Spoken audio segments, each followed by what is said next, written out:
Economic Democracy by Major C. H. Douglas. Chapter 8.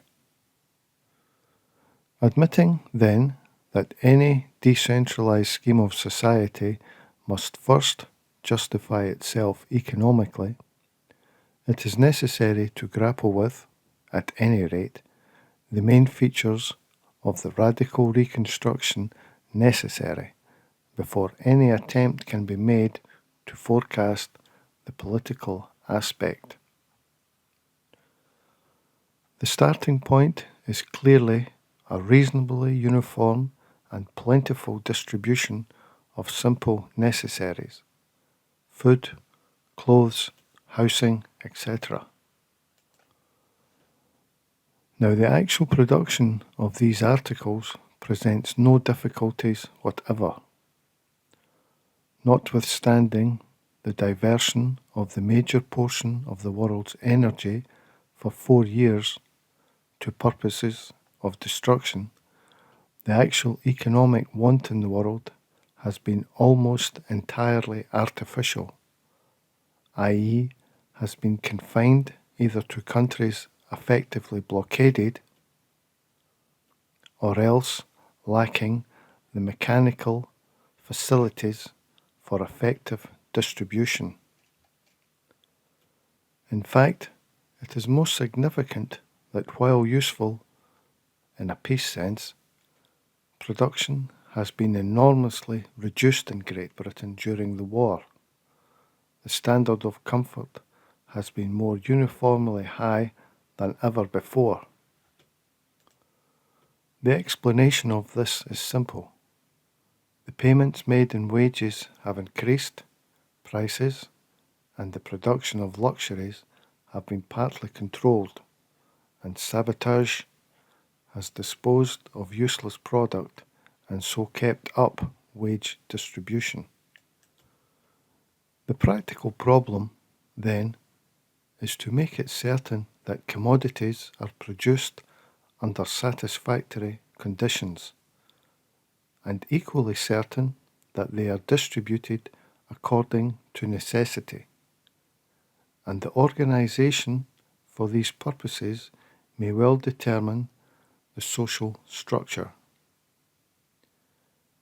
Insomuch as a complete success would be the most powerful incentive to the adoption of similar methods in less fundamental directions.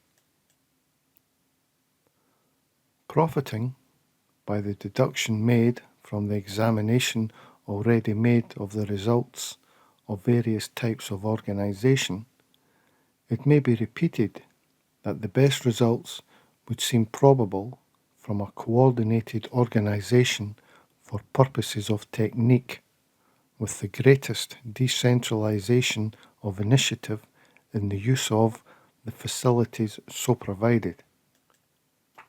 Now, it should be clearly grasped at the outset that at least two main problems are involved in the question at issue, which may be broadly defined as that of the producer and the consumer.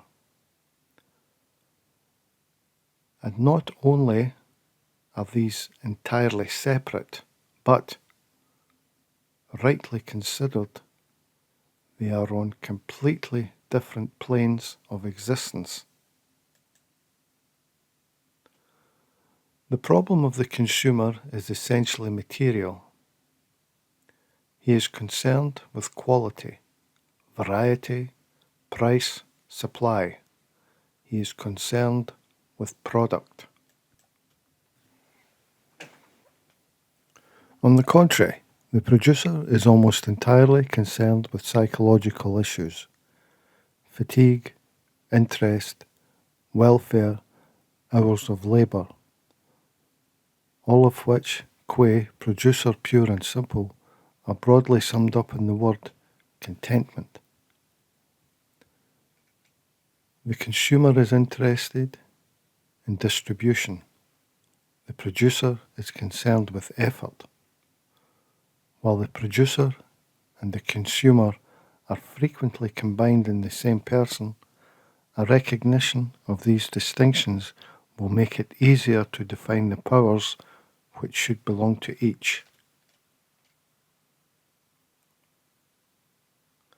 It is particularly necessary to emphasize this distinction, since the existing structure of industry based on finance takes it for granted that the possession of large quantities of goods of their equivalent purchasing power in money is a good and sufficient reason for the exercise of a preponderating voice in the conditions and processes of production. We say, and it is only now that it is faintly contested, that he who pays the piper calls the tune. The idea that it is the hearer who is primarily concerned in the tune, the piper primarily in the instrument, and the payment a mere convenience as between the two parties, is so novel to large numbers of unthinking persons that it is only natural to expect violent opposition to the worldwide efforts being made to reconstitute society on these very principles. Bearing these distinctions in mind, it will be recognized that there are two separate lines along which to attack the situation presented by the dissatisfaction of the worker with his conditions of work and the not less serious discontent of the consumer with the machinery of distribution. And these may be called medievalism and ultramodernism. Medievalism seems to claim that all mechanical progress is unsound and inherently delusive, that mankind is by his very constitution compelled, under penalty of decadence, to support himself by unaided skill of hand and eye. In support of its contentions, it points to the golden age of the 14th century in England. For example, when real want was comparatively unknown and green woods stood and clear rivers ran where the slag heaps and chemical works Woodness or Wednesbury now offend the eye and pollute the air, when arts and crafts made industry almost a sacrament, and faulty execution a social and even a legal offence, when the medium of exchange was the just price, and the idea of buying in the cheapest and selling in the dearest market, if it existed, was classed with usury and punished by heavy penalties. While appreciating the temptation to compare the two periods to the very great disadvantage of the present, it does not seem possible to agree with the conclusion of the medievalist that we are in a cul-de-sac from which the only exit is backwards. And it is proposed to make an endeavour to show that there is a way through, and that we may in time regain the best of the advantages on which the medievalist rightly sets such store, retaining in addition a command over environment which he would be the first to recognise as a real advance, a solution which may be described as ultramodernist. In order to do this, certain somewhat abstract assumptions are necessary, and it has been the object of the preceding pages to present as far as possible the data on which these assumptions are made. They are as follows. 1. The existing difficulties are the immediate result of a social structure framed to concentrate personal power over other persons, a structure which must take the form of a pyramid. Economics is the material key to this modern riddle of the Sphinx, because power over food, clothes, and housing is ultimately power over life. 2. So long as the structure of society persists, personality simply reacts against it. Personality has nothing to do with the effect of the structure. It merely governs the response of the individual to conditions he cannot control except by altering the structure. 3. It follows that general improvements of conditions based on personality is a confusion of ideas. Changed personality will only become effective through changed social structure. 4. The pyramidal structure of society gives environment the maximum control over individuality.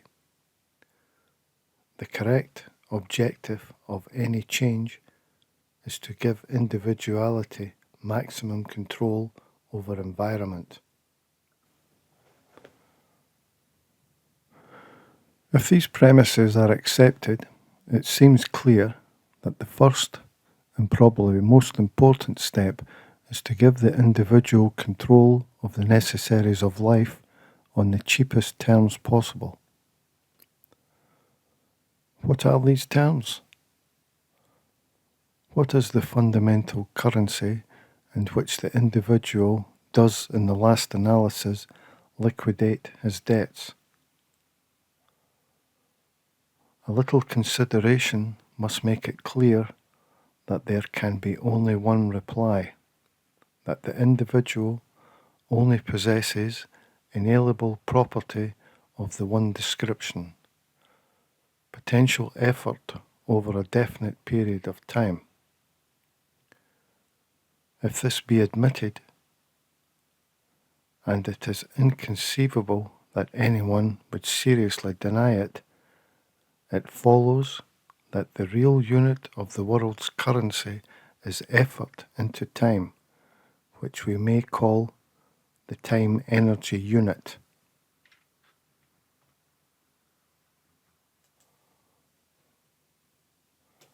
Now, time is an easily measurable factor, and although we cannot measure human potential because we have at present no standard, it is, nevertheless, true that for a given process, the number of human time-energy units required for a given output is quite definite, and therefore the cheapest terms on which the individual can liquidate his debt to nature in respect of food, clothes, and shelter is clearly dependent on process, and by getting free of this debt with the minimum expenditure of time-energy units, of which his individual supply varies, but is, nevertheless, quite definite at any given time. He clearly is so much the richer in the most real sense in that he can control the use to be made of his remaining stock.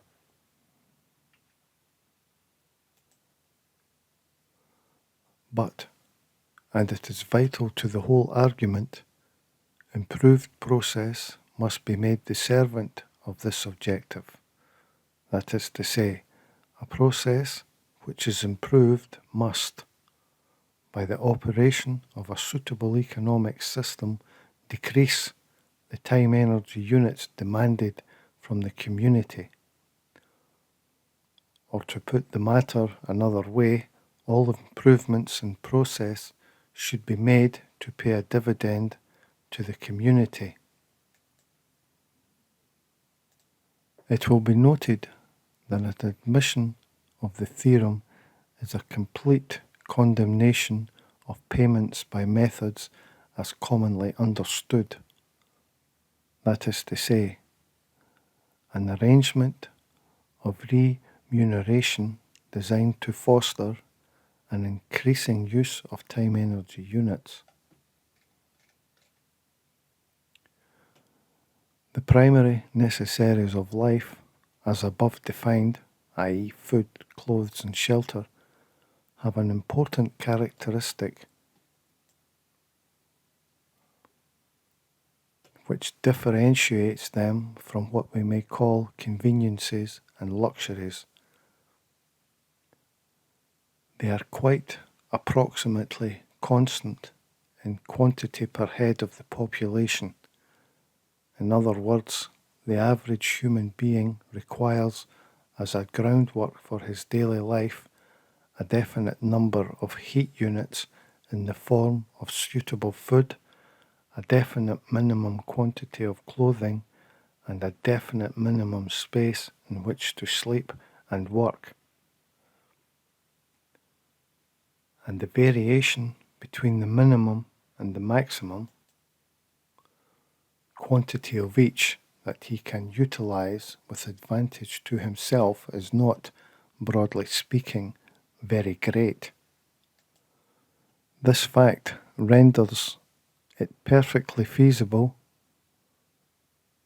It has already very largely been accomplished to estimate the absolute production of foodstuffs required by the world's population. The time energy units required at the present stage of mechanical and scientific development to produce those foodstuffs, and the time energy units approximately available. Accuracy in these estimates is unnecessary, since there is not the very smallest doubt that the margins are so large that it is only the failure of effective demand under existing circumstances which has prevented overproduction. The most superficial consideration of the earnings of agriculture before the war must make this obvious. There is good ground for stating that the subsistence basis of the civilized world, stated thus in time energy units, represents a few minutes' work per day for all adults between the ages of 18 and 40. Exactly the same principle is applicable to the provision of clothing and housing, and the maintenance rate in respect of these staple commodities as distinct from the exploitation effort necessary to put the world on a satisfactory basis does not again exceed a few minutes per day per head on the assumption that the fullest use is made of natural sources of energy, and that all human effort specifically connected with the system of production for profit is eliminated. The exact figures are beside the point, but something over 3 hours work per head per day is ample for the purpose of meeting consumption and depreciation of all the factors of modern life under normal conditions and proper direction. Now, such a line of policy is clearly based on coordination of design, but it evolves under certain conditions radical decentralization of initiative. These conditions are firstly definite productions of ultimate products to a program, and consequent limitation of output to that program, and secondly, the provision of an incentive to produce which shall ensure the distribution of the article produced. The basis of the first condition has just been indicated briefly. The provision of an incentive requires more extended analysis. There is a disposition on the part of certain idealistic people, and, in particular, in quarters obsessed by the magic of the state idea, to decry the necessity of any organised incentive in industry at all. They seem to suggest either that the problem is merely one of designing a huge machine of such irresistible power that no incentive is necessary because no resistance is possible, or, alternatively, that the mere creative impulse ought to be sufficient to induce every individual to give of his best without any thought of personal benefit. In regard to the former idea, it may be said that quite apart from its fundamental objection, it is quite impracticable, and in regard to the latter, that it is not yet, nor for a very considerable time, likely to be practicable to satisfy the creative impulse through the same channels as those used for the economic business of the world. Under existing conditions, there is much necessary work to be done, which cannot fail to be largely of a routine nature, and the provision of an incentive external to the performance of the immediate task seems both practically and morally sound. First of all, some consideration of the defects of existing incentives is necessary in order to meet the difficulties so exposed. Broadly, remuneration, or the system by which the amenities of civilization are placed at the disposal of the individual, is of three varieties: payment by financial manipulation, profit; payment by time, salaries and time rate wages; and payment by results, piecework in all its forms. And it should be noticed that only the first of these combines possession of the amenities with opportunities for their fullest use. Payment by financial manipulation, whether through the agency of profits other than that earned by personal endeavour, stock manipulation or otherwise, is quite definitely antisocial. It operates to neutralize all progress towards real efficiency by diluting the medium of exchange, and by this process it will quite certainly bring about the downfall of the social order to which it belongs, largely through the operation of the factory economic system already discussed. Payment by time fails for two practical reasons. It is based on the operation of the fallacy that the value of a thing bears any relation to the demand for it, and the assumption that money has a fixed value. Because of the first reason, it clearly penalizes genuine initiative, because there is no demand for the unknown. And because of the second, it fosters aggression. The policy of trade unions in regard to time rates of pay has simply been successful to the extent that it has used its organized power for aggressive action. And while such a policy may be sound and justifiable under existing conditions, it clearly offers no promise of social peace. Payment by results of piecework may be considered as the final effort of an outworn system to justify itself. Superficially, it seems fair and reasonable in almost any of its many forms. Actually, it operates to increase the individual time-energy units expended, while decreasing, through diluted currency, the exchange value of each time-energy unit, and crediting to the banker and the financier nearly the whole value of increased efficiency. If this contention is questioned, a reference to the much greater purchasing power of labour in the Middle Ages, admitted in such books as the 6-hour day must surely confirm it. In actual practice, piecework neither does nor can take into consideration that, just as there is no limit to progress either of method or dexterity, so is there no fundamental relation between money and value as at present understood. Consequently, all piecework systems produce in varying degree one of three conditions: either 1. Large classes of workers earn continuously increasing sums of money which bear no ratio to equally meritorious efforts on other bases of payment.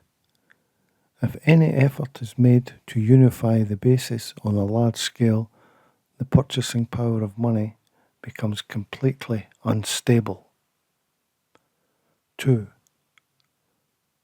A piece rate is nursed to avoid any urgent incentive to change of method as an excuse for cutting the rate and earnings, with the result that output is restricted to a locally agreed basis having no relation to either real or effective demand.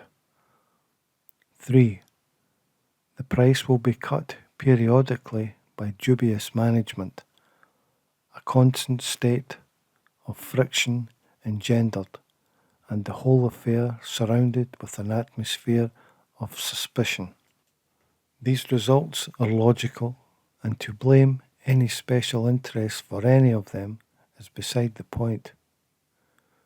The use value of the product, short time, unemployment, to say nothing of the elemental facts of industrial psychology and economics, are not considered at all in such systems, with the result that the victims make, so far as trade unions on the one hand and the employers' federation on the other can assist them, their own arrangements for protection against the more dire consequences of crude forms of scientific management or lukewarm service.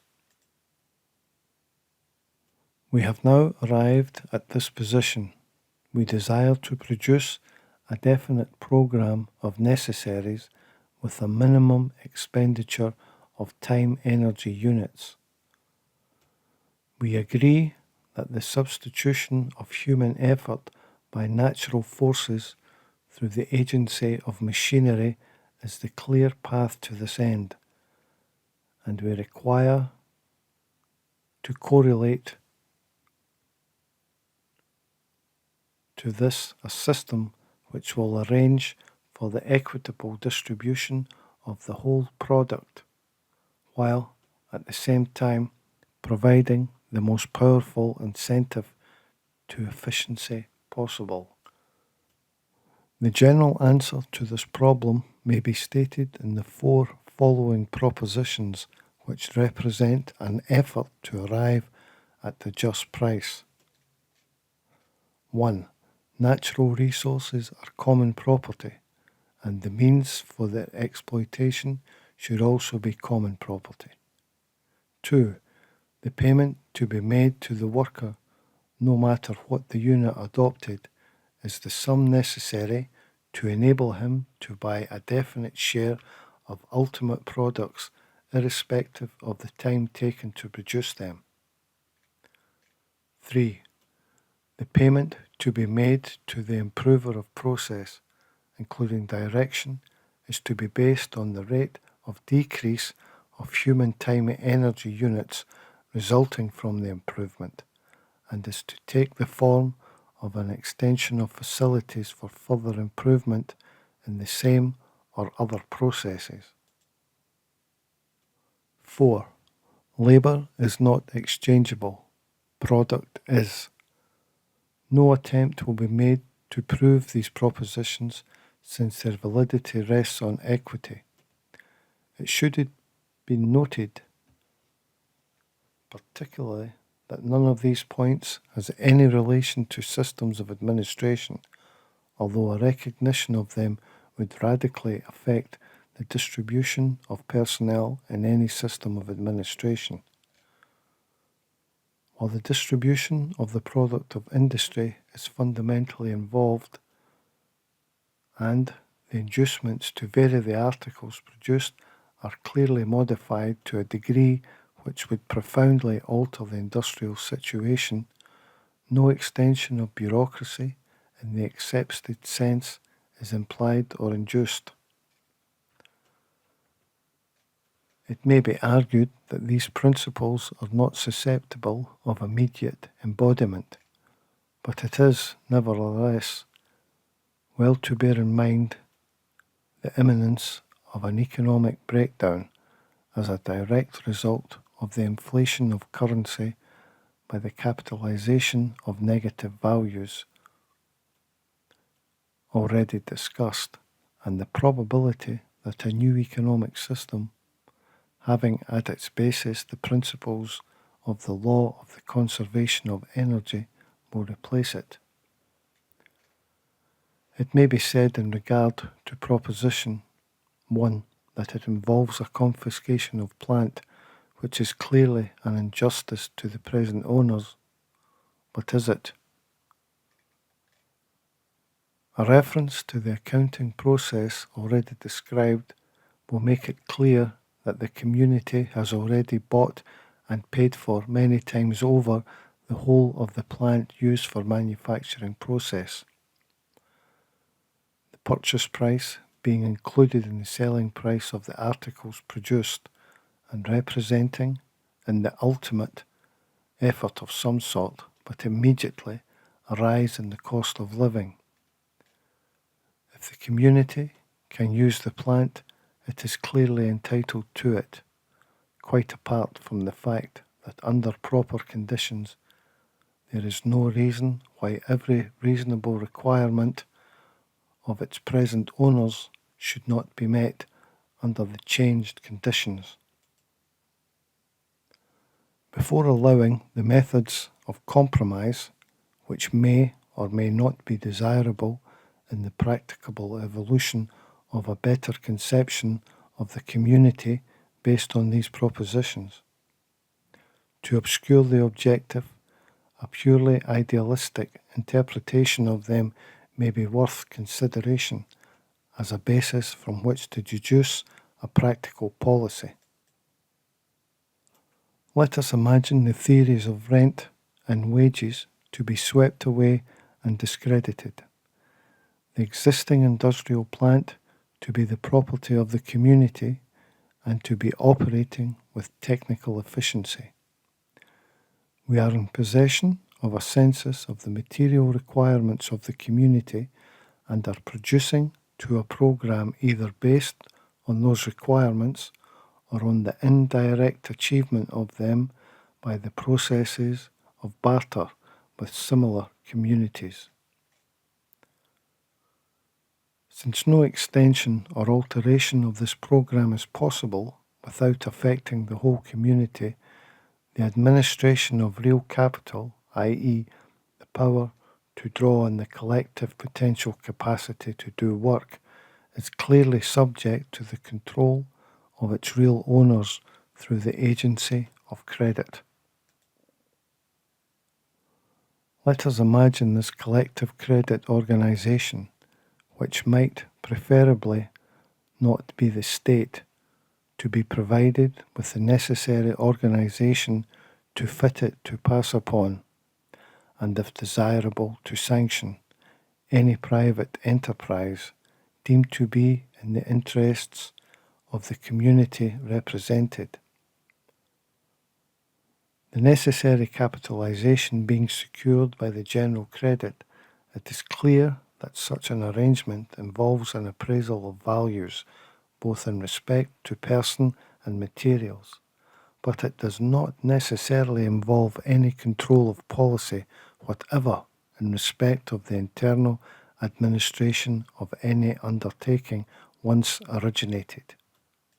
Under these conditions, the community can be regarded as a single undertaking, decentralized as to administration to any extent necessary. and every individual comprised within it is in the position of an equal bondholder entitled to an equal share of product. The distribution of the product is simply a problem of the arbitrary adjustment of prices to fit the dimensions of a periodical order to pay issued to each bondholder, and it will be found that such prices will normally be less than cost as measured by existing methods. Let this annual order to pay be inalienable, but carrying the assumption that a definite percentage of the individual stock of time energy units is freely placed at the disposal of the community.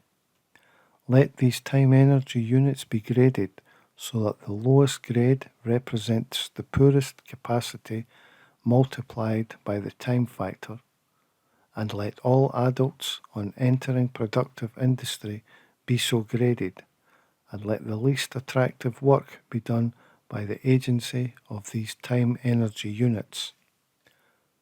Let an improvement of grade be based on the proposal by the individual of methods, processes, or organization resulting in a diminution of the total time energy units required for the program of production and the success of the proposals. It will be noticed that the strongest incentive to right judgment as regards facilities for trial exists here. Let the possession of a definite grade of time energy units be the absolute qualification for each class of employment, that is to say, proved ability to render special service will be the qualification for facilities to render service, but will not affect the division of product. Now, it will be noticed that we have under these conditions absolute equity, both personal and social.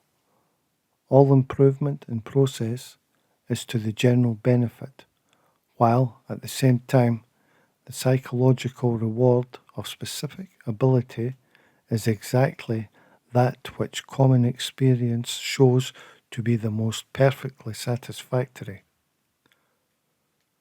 No questions of material remuneration enter into the problem of administration at all, and increased complexity of manufactured product is either bought by increased efficiency or longer working hours, while simplicity of life provides greater opportunities for the use of the product and other activities.